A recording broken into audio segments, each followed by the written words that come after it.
الذي أرسله بالحق بشيرا ونذيرا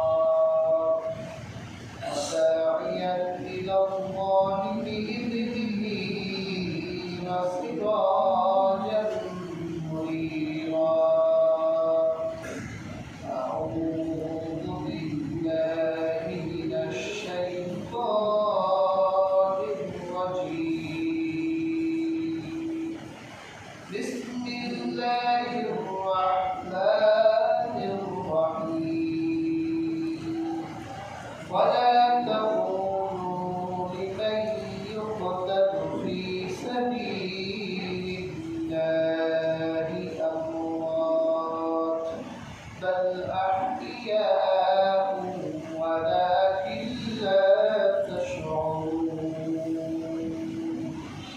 إن الله وملائكته يصلون على النبي يا أيها الذين آمنوا صلوا عليه وسلموا تسليما اللهم صل على سيدنا مولانا محمد وعلى آل سيدنا مولانا محمد মদিনাতে শুয়ে রবি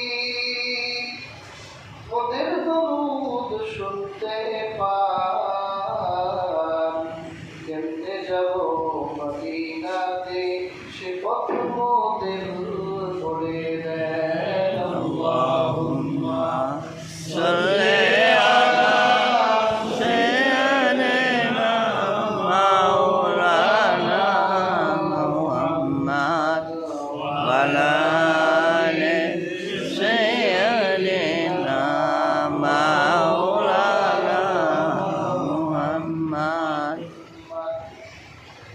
আলহামদুলিল্লাহ শুধু রোজা করছি সে মহান আল্লাহ রব্বুল ইজ্জত ও জালালের উপর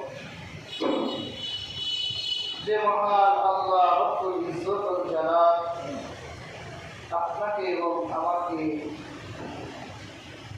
নবী মুহাম্মদ রাসূলুল্লাহ সাল্লাল্লাহু আলাইহি ওয়াসাল্লাম এবং আলে বাইত আমার নবী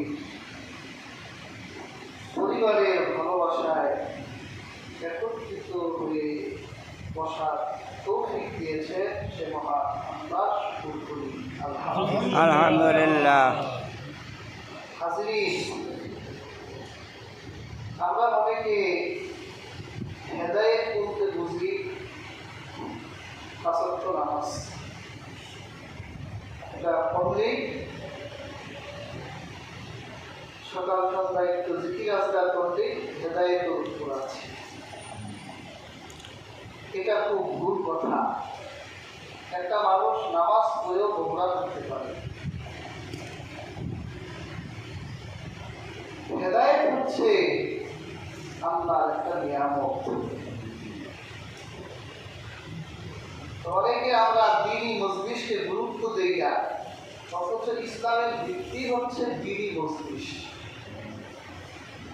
আমার রাসূল কখন বসতে সাহাবীরা ওই ধান্দায় থাকতো, কাজকর্ম ফিরে দিয়ে মৌচাকে মৌমাছি যেভাবে লেগে থাকে মজলিসে রাসূলুল্লাহকে নিয়ে সাহাবীরা এইভাবে লেগে থাকে। তো যাই হোক, মৌমাছির সংখ্যা কম। অনেকেই হয়তো চিন্তা করি নামাজ কালাম তো করি, নেট করলেই তো কথা শোনা যায়। সরাসরি প্রভাব আর ইন্টারনেটের প্রভাব একটু কম। যাই হোক, হয়তো আমার মন থেকে বিশ্বাস রাসূলুল্লাহ হাদিস সাক্ষী এগুলো রেকর্ড হচ্ছে। কিয়ামতের দিন হয়তো এটা আমাদের নাজাতের কারণ হয়েছে। সুবহানাল্লাহ। যাই হোক, খুব সংক্ষিপ্তভাবে দুই চারটি কথা বলি, দোয়া করি। এই কথাগুলো যাতে আমাদের হেদায়েতের জন্য হয়, আল্লাহ তাআলা কবুল করুন বলে আমিন। জুমআয় আলোচনা করছিলাম যে ইমাম হোসেন রাদিয়াল্লাহু তাআলা তিনি কারবালা যাওয়ার পথে রাস্তায় তিনি তার চাচাতো ভাইয়ের চিঠি পেয়েছিলেন যে তার ভাইকে নির্মমভাবে শহীদ করা হয়েছে। এই পথে যাওয়ার সময় আরবের এক কবির সাথে ইমাম হুসাইনের দেখা হয়েছিল। ইমাম হুসাইন ওই কবিকে জিজ্ঞাসা করলেন, কুফার মানুষের অবস্থা কেমন?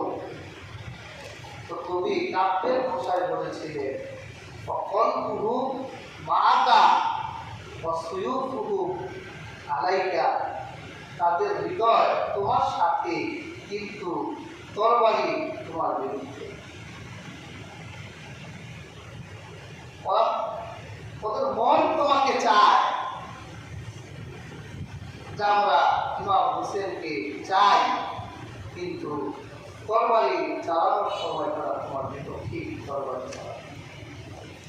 আজকে 50 বছর তো নবী ওফাতের 50 বছরে তো বেশি দূরের কথা নয়, তখন তো অনেক সাহাবী ছিলেন যারা হুব্বে রাসূল, হুব্বে আহলে বাইতের হাদিসগুলো জানত।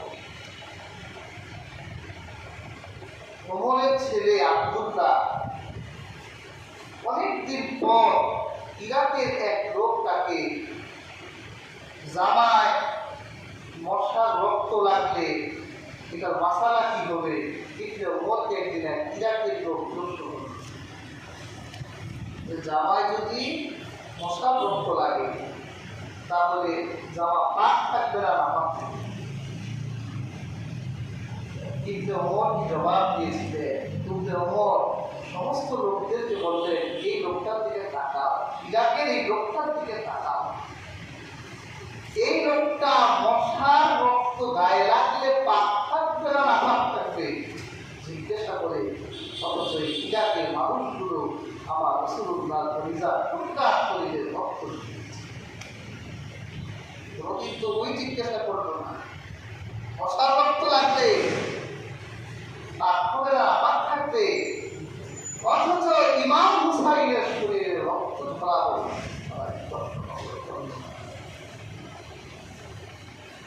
ইবনে ওমর বললেন, আমি আল্লাহর হাবিবের নূরের কণ্ঠে আল্লাহর হাবিবের নূরের জবানে শুনেছি। আল্লাহর হাবিব বলেছেন, আল হাসান ওয়াল হুসাইন হুমা রাইহানাতা ইয়ামিনাদ দুনিয়া, আমার হাসান আর আমার হোসেন আমার দুনিয়া লাগালে ফুল। সুবহানাল্লাহ।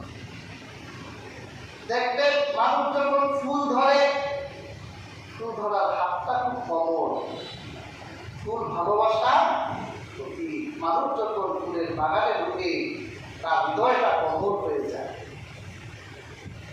কিন্তু আল্লাহ হাবিবের পরিবারের মানুষগুলোর সাথে কি আচরণ হলো?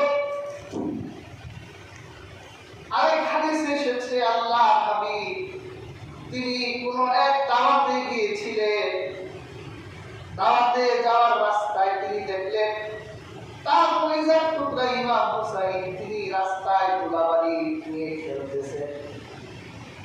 আল্লাহ নবী পরিবার টুকরা নাতিকে ধরার জন্য ডান দিকে দৌড় দেয়, নাতি বাম দিকে, নানা বাম দিকে, নাতি ডান দিকে, নানা নাতিকে সম্পর্ক মধুর সম্পর্ক। আল্লাহ হাবিব কৌতুক করলেন নাতির সাথে। এরপর আল্লাহ হাবিব ইমাম হুসাইনকে বুকে জড়িয়ে ধরলেন। আল্লাহ হাবিব বললেন, হুসাইনু মিন্নি ওয়া আনা মিন হুসাইন, হুসাইন আমার, আমি হুসাইনের। আহাব্বাল্লাহ মান আহাব্বা হুসাইনা, আল্লাহ ওই ব্যক্তিকে ভালোবাসে যে আমার হুসাইনকে ভালোবাসে। সুবহানাল্লাহ। যে হুসাইনকে ভালোবাসে আল্লাহ তারে।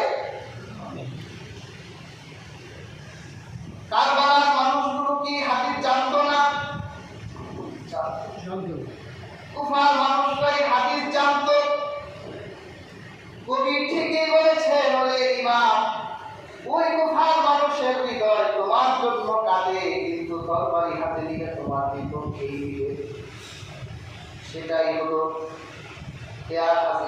মহরম মাসের 2 তারিখে ইমাম হুসাইন তিনি কুফায় ঢুকে গেলেন। বাধা দেওয়ার জন্য হুলবুল এজিদকে পাঠালেন।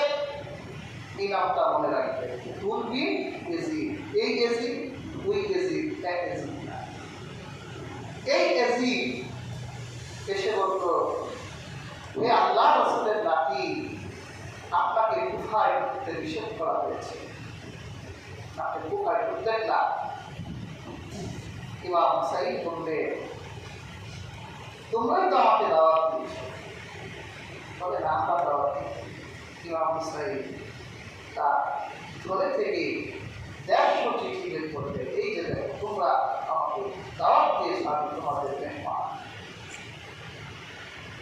হুলবি এজিদ বলল, দেখেন আপনার বিপদ আছে, আপনি যাবেন না। ইমাম হুসাইনকে তিনি বারবার বাধা দিলেন ঢুকার জন্য, কিন্তু ইমাম হুসাইন নাফরমানরা। হাজিরিন, 3 তারিখে ওমর ইবনে সাদ, এই নামটা মনে রাখবেন, এটা একটা কাফির ছিল। 5000 সেনা নিয়ে উবাইদুল্লাহ বিন জিয়াদ তাকে পাঠালেন, আর বলে দিলেন, যদি ইমাম হুসাইন কথা না শুনে, তাহলে যেভাবে সে কথা শুনে তার সাথে দুই আচরণই করবা। যখন ওমর ইবনে সাদ এলেন, বললেন, ইমাম হুসাইন আপনি কুফায় ঢুকবেন না, আপনি এখান থেকে চলে যান। ইমাম হুসাইন বলল, তোমরা দাওয়াত দিয়েছ, আমরা আপনাকে দাওয়াত দেই নাই। চিঠি দেখানো হলো, এই যে তোমরা দাওয়াত দিয়েছ।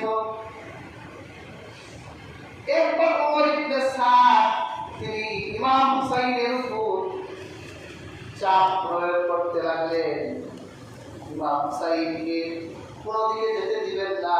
ইমাম হুসাইন বলল, 3টা শর্ত এজিদের কাছে পাঠাও। 1, আমাকে মদিনায় যেতে দাও হোক, নতুবা আমাকে এজিদের কাছে যেতে দাও হোক, তা না হলে আমি মক্কায় চলে যাই। এজিদের কাছে পত্র দেওয়া হলো। উবাইদুল্লাহ বিন জিয়াদের কাছে পত্র দেওয়া হলো। উবাইদুল্লাহ বিন জিয়াদ বলে, কোনো পত্রে কাজ হবে না, একটাই মাত্র তোমার কাজ, সেই কাজ হলো ইমাম হুসাইনের কাছ থেকে এজিদের পক্ষে বায়াত নাও। যদি সে বায়াত না দেয়, তাহলে তাকে যুদ্ধের জন্য ডাকো। তিনি তো যুদ্ধ করতে যান নাই, তিনি মহিলা নিয়ে গেছে, কিছু পুরুষ নিয়ে গেছে। যুদ্ধ করতে হলে তো সেনাবাহিনী নিতে হবে। হাজিরিন, ইমাম হুসাইন রাদিয়াল্লাহু তাআলা আনহুকে এক কথা জানায় দেওয়া হলো, কোথাও যেতে পারবেন না, এজিদের হাতে আপনার বায়াত দিতে হবে। ইমাম হুসাইন বলল, দামেস্কে যাওয়ার সুযোগ দাও, আমি এজিদের সাথে কথা বলবো, যদি আমার মনে হয় এজিদের কাছে বায়াত নিতে দিব। বলল, তা হবে না, এখন দিতে হবে। হাজিরিন, এইভাবে এজিদ পত্রে লিখে দিল, যদি বায়াত না দেয়, তাহলে ফুরাতের তীর থেকে 1 ফোঁটা পানি তাদের জন্য নিতে দিবে না, পানি বন্ধ করো। হাজিরিন, পানি বন্ধ করে দেওয়া হলো 7 তারিখে।